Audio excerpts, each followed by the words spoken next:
Okay, so when completing this question, you need to think first of all about what you're being asked to work out. So you're being asked to work out the concentration of potassium ions. So I'm focusing on this idea of concentration first of all.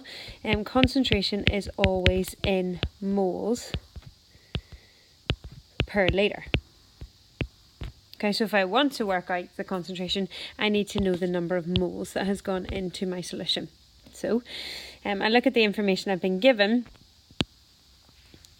and I have 4.35 grams of my potassium sulfate.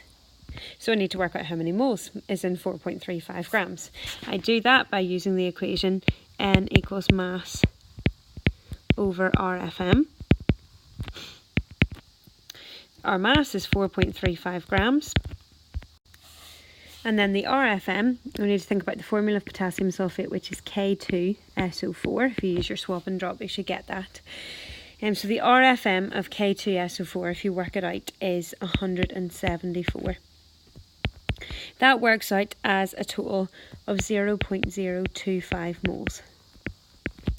Okay, so I know the number of moles now, and then I need to work out, what I'll do first of all is work out the concentration of potassium sulfate.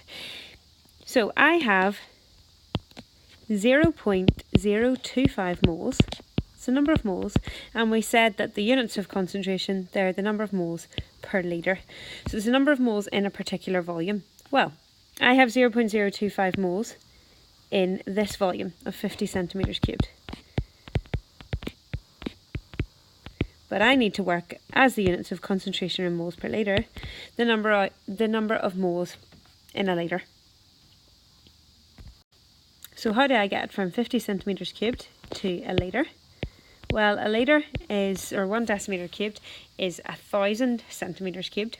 So I need to multiply that by 20. If you're not sure about what to multiply it by, you could divide by 50 and times by 1,000 to convert it into moles per decimetre cubed.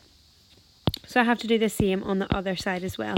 I need to times my number of moles by 20. And for that, I get 0.5 moles. Okay, so the concentration of potassium sulfate is 0.5 moles per litre, moles per decimetre cubed. Okay, but the question asks me for the number of moles of potassium ions, not the concentration of potassium sulfate. So now we must think about what actually happens to potassium sulfate when it dissolves in water. Well, potassium sulfate will dissolve into its ions, which are K plus, and the sulfate ion, SO4 2-. But look, I have two potassiums on the left, so I will form 2 potassium ions. That means that if I have 0.5 moles in 1 decimetre cubed of potassium sulfate, then my ratio is 1 to 2 for the number of potassium ions. So I times my answer by 2, and I get 1.0 moles per decimetre cubed, and therefore the answer is D.